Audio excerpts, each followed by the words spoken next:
now I invite Dr. Ravi Ranjan sir. Sir will be dealing with management of canalicular laceration.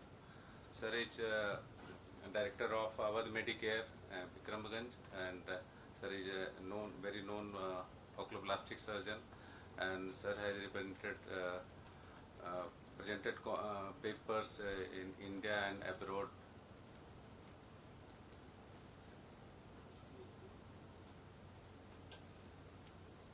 Good morning all. My topic is, thanks Amit, my topic is canalicular injury repair, newer advancements. No financial interest, no conflict of interest. Canalicular injuries are common in medial eyelid trauma in roughly 16 to 36% cases, and most injuries occur in young adults. It scores 83% in less than 30 years male. Involve lower canaliculus, lower canaliculi, upper or lower, bicanaliculi is 6.3%. Primary repair is, if it is primary repair done, very good outcome. Repair should be done within 48 hours, and successful repair have been reported within 5 days of injury. Now a question arises, why to repair monocanalicular laceration? In 25% have symptomatic epiphora when an isolated inferior canalicular laceration is not repaired, and the upper canaliculus drain 20 to 30% of tears when the lacrimal pump is functionally normally. Etiology of canalicular laceration are too many. There are assault, fist, body contact, motor vehicle crash, fall to the ground, sharp object, blunt object, hook-like. But in our part, the most common cause of injury is blouse hook fastener injury.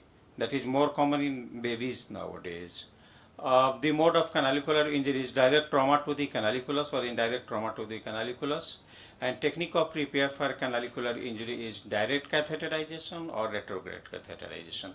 For direct catheterization, we can use bicanalicular stents, whether Crawford, Rittling or Dino.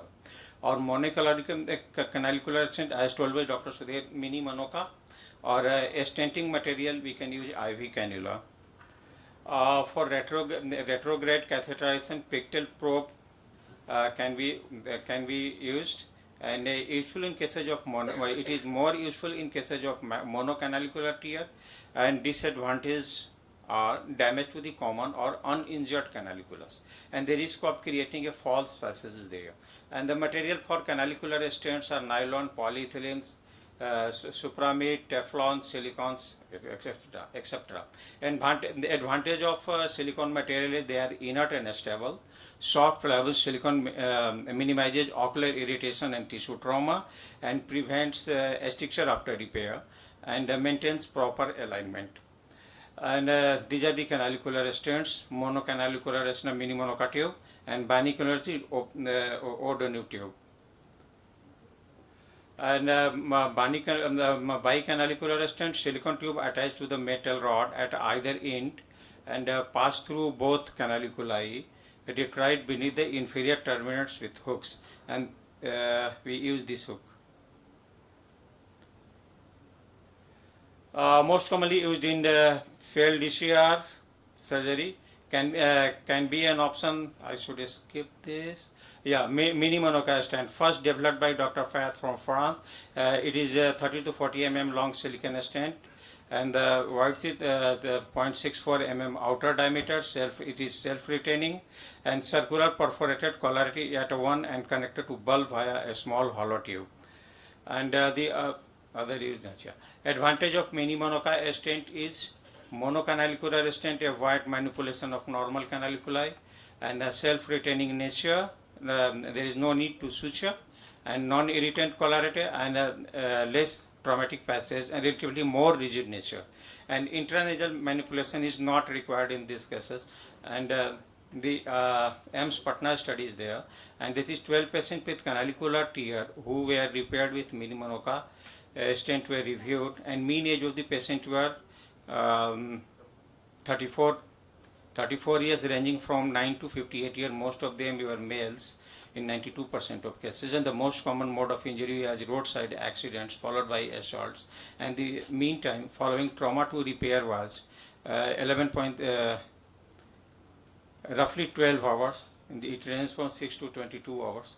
And the out of 12 cases, 8 had isolated lower canalicular tear, only 1 had isolated upper canalicular tear, and 3 cases has both upper and lower canalicular involved. And the 2 patients had associated orbital fracture, 1 having open glove injury, and the stent exertion was seen in 2 cases, and 1 spontaneous having infected wound, and 1 following rubbing of the eyes. And the anatomical success was found in 11 cases, that is 91.7% cases, while the functional cases, that is absence of ephora, was seen in 10 cases. And there are a few cases. This is 35-year-old male, right lower canalicular, lower right canalicular tear, assault by fist, and this is repaired by mini-menocative. And this is a picture of post-operative day 5, and this is, and lower one is the picture of post-operative day 3 months, and this is the case 2, that is 3-year-old child, the right lower canalicular tear, trauma by metal bangles, and repaired by with a mini-menocative. And this is a picture of POD day 5. This is the middle one is post-operative day 3rd month, and the post-operative day 3 months. This is a video for a repair. This video courtesy Dr. Amit.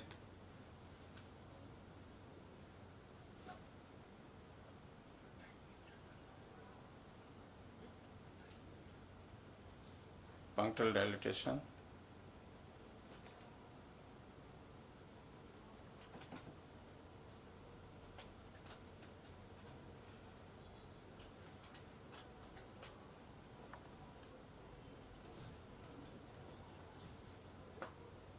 This way we engage the medial part.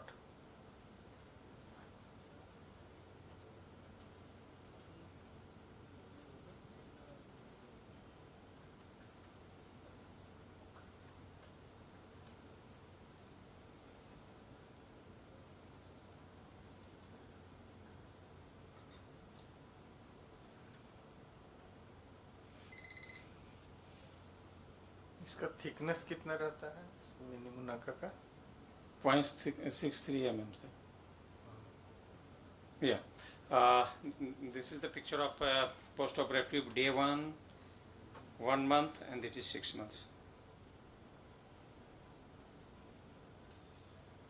Mini-monoca stent has widely been used in repair of monocanalicular lacerations.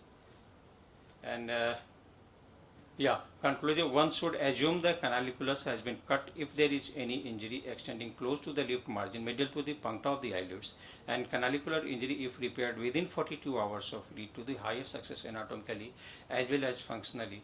And mini-monoca being monocanalicular stent prevent undue manipulation trauma to other uninvolved canaliculus which is manipulated in a standard bicanalicular silicon stent. Thank you for your patience. Thank you, sir, for elaborate presentation of canalicular injury.